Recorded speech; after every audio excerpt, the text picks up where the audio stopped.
Welcome to the A's. Sandy, welcome. Good to see you. Thank you. It's nice to be here.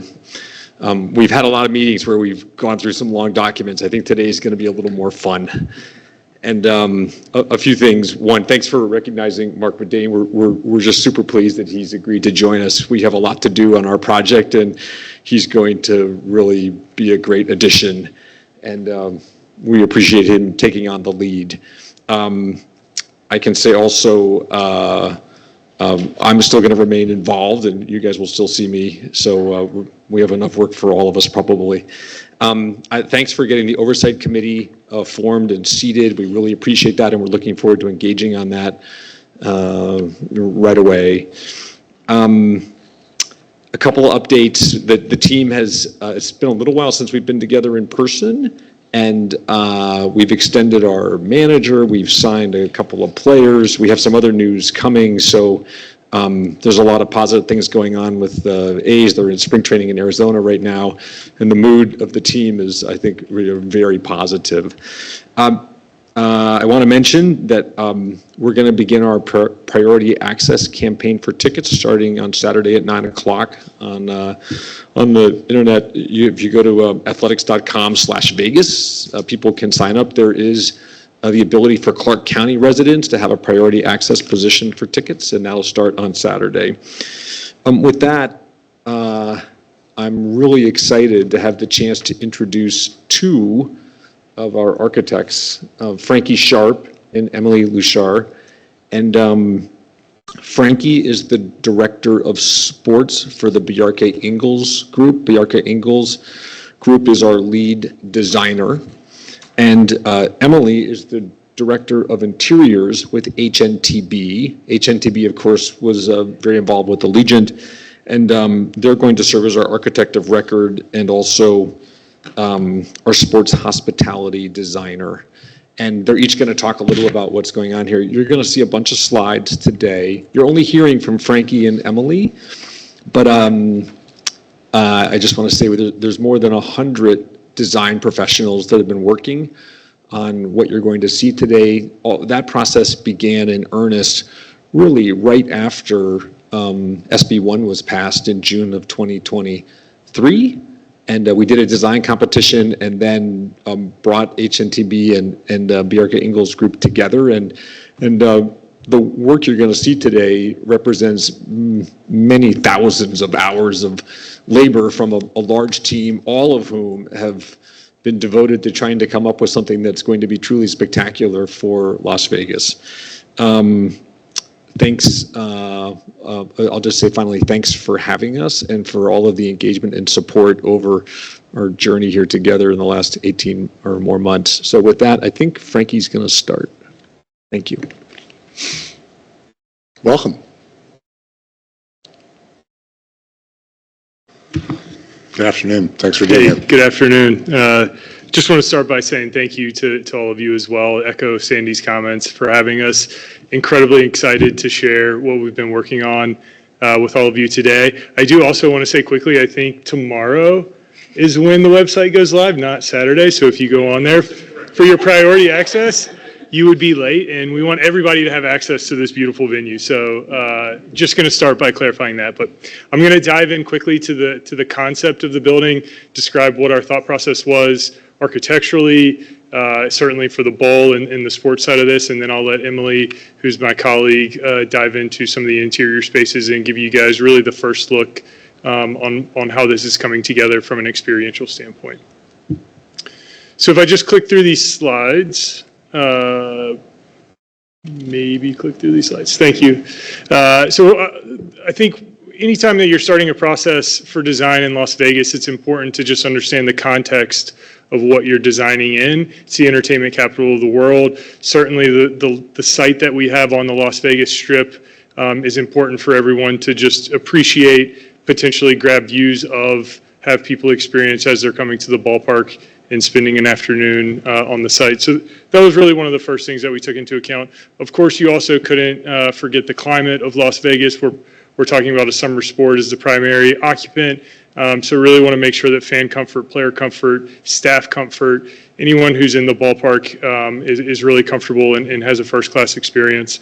And then lastly, it's really what the fans are going to experience. We want to keep people in the ballpark. We want them to come back. We want this to be a unique experience that when you come to this incredible city with all of these incredible opportunities, you say, I have to go see that ballpark because of what the opportunities are for fans. So getting into the actual architectural design, this was a sketch that looked a little rougher when we first started it, but we were on a Zoom call with Emily and her colleagues, and somebody sketched this section of the building, which is not in any way kind of revolutionary. This is a pretty common architectural motif where you're protecting direct sunlight and giving indirect sunlight and views out to the north. We just thought it made a lot of sense because of the site and all of the strip being kind of towards the north, a lot of the iconic landmarks. We had an opportunity to look north while still being very protective from the elements. We also were very inspired by the pennant, which is, I think, synonymous in baseball with success. Certainly had a lot of pennants around the office as we were going through the design process, so you can see how that started to work its way into the design. There was also a piece of art that we also really took some inspiration from, mostly because this painting, if you can call it that, was really about the kind of cuts in the canvas and creating something with that moment as opposed to putting something on the canvas itself. So what those openings do for the overall piece. So turn that into a circle, you start to see the pennants come back, and you really get that kind of form and iconic landmark, we think, for the city that you see in some of these images. So this is an updated rendering from Las Vegas Boulevard. This is a section of the building as it stands right now, and what I hope is clear is that section sketch that we worked out right at the beginning of the design is still very much intact in the current design of the building. So very protective. All the seats and field will be protected from the sun, but still very much allowing views out to the north. So this is a zoom in of that roof. It's actually a system of metal panels. It looks very decorative. The reason for that is that 4 panels kind of stack up on one corner, so you have one connection point. It's a very rational system, but we certainly like the effect that it gives architecturally as well. And then this is the other half of that diagram showing some views out of the Clare stories, those 3 smaller blue arrows at the top, and then one large, very big opening right above the main concourse on the north side of the building, looking out towards the strip. This is a zoom in of just how that detail kind of works out around the cable net window, the glass window. You can see the ETFE Clare story in the top, and then the metal roof system over to the sides. We just think it highlights how all these different systems come together to create something spectacular. And then when you zoom out a little bit, that window that you're looking at is a double curved surface. So the reason that we can make such a very thin structure is that they're cables that are pulled in 2 different directions. One's curving in plan, one's curving in section. So just it creates a really stiff, structurally sound wall that doesn't require a lot of big, bulky structure. So when you're sitting in the bowl, you'll see out towards the strip to the northwest. This view is actually kind of sitting somewhere close to the Las Vegas Boulevard and Tropicana Ave corner. So we're kind of looking back southeast from the northwest corner of the site. This is like our main entrance, let's call it, into the building. We have another entrance on the south side as well. But this one certainly feels like the grand entrance coming through the cable net, and Emily can talk more about that in a second. This is a view from home plate down in the lower bowl looking out. You can see New York there, and the MGM recognizable through the window. And this is just slightly down the first baseline, but in concert mode, how the bowl could transform to host a variety of different events, but of course still really harnessing the strip, letting people know where they are, what the place is, and attaching this piece of architecture to its setting and the surroundings. And then this is a view from Tropicana, looking back at the ballpark. It's probably also a good time to mention that we did these renderings without anything else on site. Maybe that's obvious. There's a lot of ongoing work for site improvements. We're just not showing those today as those continue to develop, but that is something that's worth pointing out right now. So this overall section of the building, at the top, at the apex, it's about 290 feet above the field, which is also ground level, site level. That is based on just some research that we had done on playing fly balls, playability for the building, based on best practices in Major League Baseball. And then I'll zoom into a section to just talk more about how the bowl has come together. It's a split lower bowl and a split upper bowl. So what that means is that traditionally in ballparks, and I have some comparisons in a second, the lower bowl is maybe 30 to 40 rows. What we've done is split that in two and separate it. So here you see suites behind home plate, but as you work your way down the lines and out into the outfield, those become general admission spaces. So closer than anywhere else in baseball, you'll be able to walk around the concourse, get your amenities, go to your food and beverage stations, the restrooms, et cetera, and still be connected to the action the whole time. And that's true for the lower concourse, the main concourse, and the upper concourse as well. And we have some images that highlight that. Just for comparison, though, so everybody's aware of how this has come together, in red, you see Fenway Park. And you see what I'm describing about that lower bowl being exceedingly large in some of the older ballparks, but we did feel a lot of inspiration to how tight it is, how intimate it is, how close those upper decks get, and even the kind of top seats in the building just feel really close to the action. Same with Wrigley in blue in this section. This is a newer example. So in yellow, you see Truist Park in Atlanta. What we're just trying to call out here is that it's incredibly steep. We're pulling those front tiers close to the action. You see how the front rows get closer. Everything is just a more intimate and we think a better fan experience. And then finally, just the most recent example of Globe Life. They also have a very steep upper tier, but ours is just a little bit closer to the action. And then some local examples, not necessarily baseball, T-Mobile. And so you can see our kind of main concourse lower bowl. If you were to split theirs into two, that's how ours kind of arrived at the current section. And then also across the street is Allegiant Stadium, which is a much larger building. It's an NFL stadium. But again, it just highlights how we've really tried to focus on pulling everything in as much as possible. And so with that, I'm going to turn it over to Emily, who can now walk you through some of the experiences and hopefully describe more about what's going on inside the building. Yes, so I will just take you level by level, starting at the base. So the service level, which is traditionally allocated for back of house operations, and we have definitely paid attention to that and made sure that it's highly efficient, along with the team spaces. But what we really wanted to do is make sure that we can infuse that patron experience wherever there's opportunity. So when you look at home plate, on either side in that green are the home team and visiting team clubhouses. And we wanted to make sure that we could connect fans to the players. So you'll see that there's a premium opportunity there where people could literally be next to the players. And even in the outfield, I'm really trying to maximize that toes on the turf field experience with social zones there in lots of different ways. And so starting at this, knowing that this is the new home for the A's, starting with their clubhouse, and that mention, as I had said, of making sure that we're connecting the fans to the players.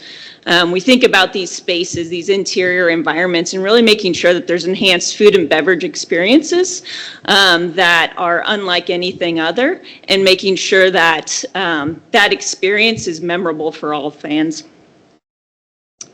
And then even in the outfield is wide view where you're actually on the field, in the outfield, right next to the fence where you can enjoy that experience and think about that social aspect there.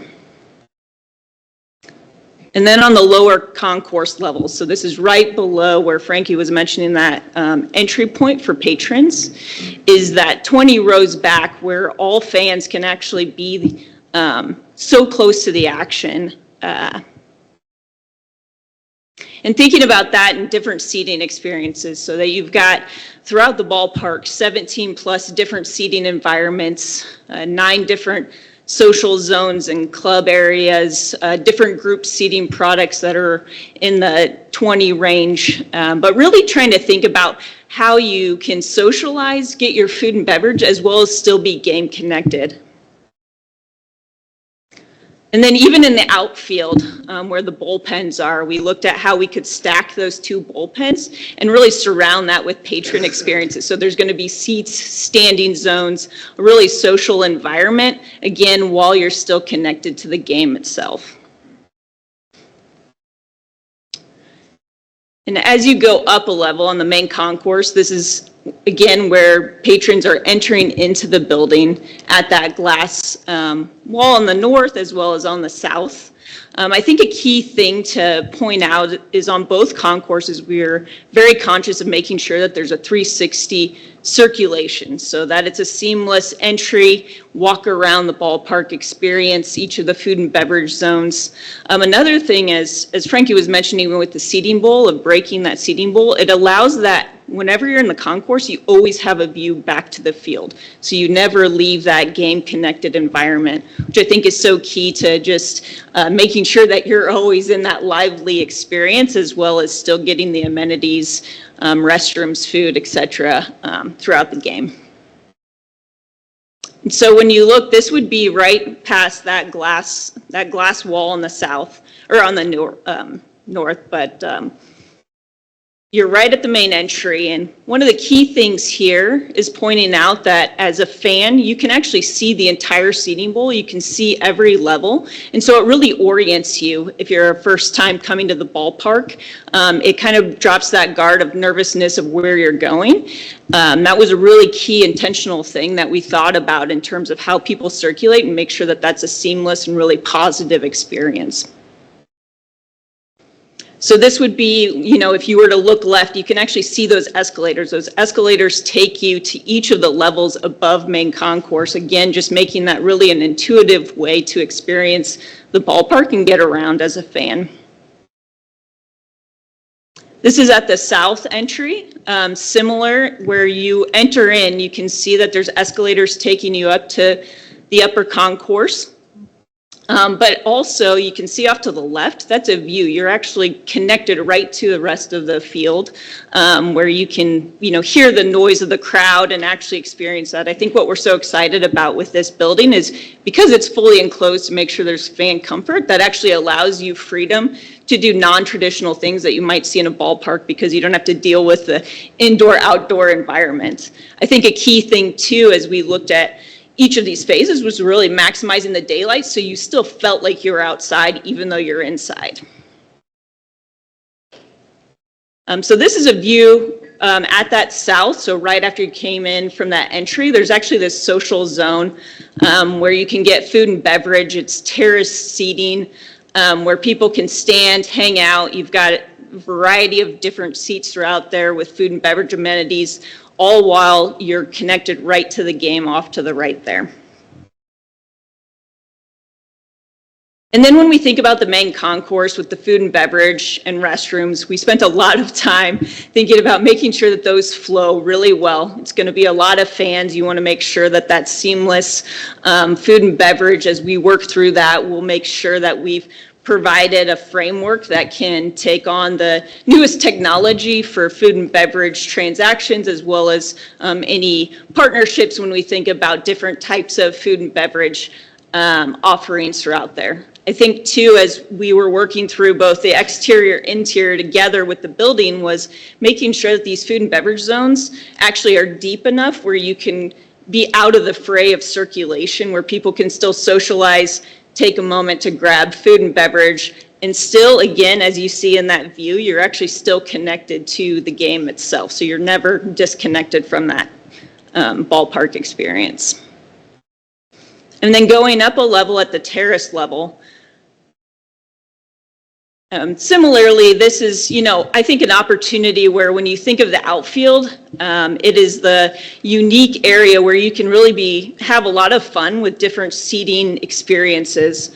We wanted to make sure that we casted a wide net of ensuring that there's something for everyone and that you could have a different experience every time you come to the ballpark. So off to the left, you can see those seats around the bullpens. Right in the center, you can see that food and beverage space that's right on the field where you're standing right at the field wall. And then up at the at the main concourse, you can see that glass wall, and people right as they came in at the north are standing right at that entry and able to just look out before they go to their seat.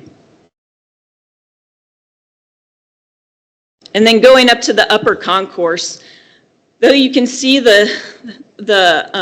it makes a U shape, the circulation really makes it a connected 360 environment. So again, there's never a dead end for any patron. It just makes it an easy way to get in and around the ballpark. And similarly, those experiences at that upper concourse, one, as Frankie had shown on those sections, it's not far from the field. You're super close, and the food and beverage amenities are very similar, so have those atrium market-like experiences that still allow for a seamless experience for those fans. And particularly a super fun spot is this off on the right field is this social gathering zone where you can get this great view out into Las Vegas as well as still have a great view to the field and the ballpark itself. And then that upper deck where there's this standing social zone, you could imagine, so this is looking back at home plate and all of those seating tiers and how each of that is all connected back to the field. It's just a really great shot and glimpse of just seeing how exciting and vibrant this ballpark's going to be. And then just another view back at home plate, looking back out and seeing all the variety of seating in the outfield.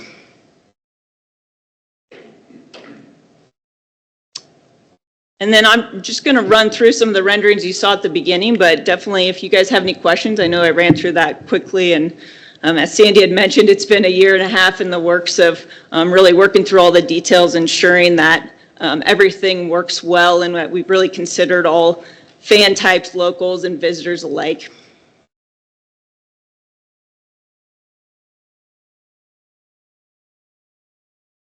Yeah, just wanted to say thanks again. That's it for us, but happy to answer any questions, or we can turn it over to whoever's next. Yeah, great. Thank you for being here. It's great.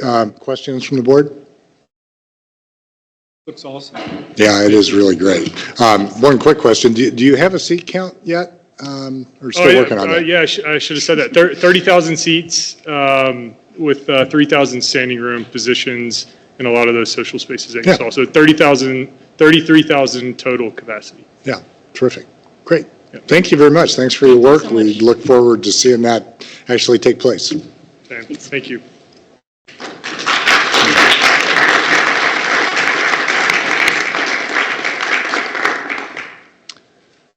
Mr. Finger, agenda item 8.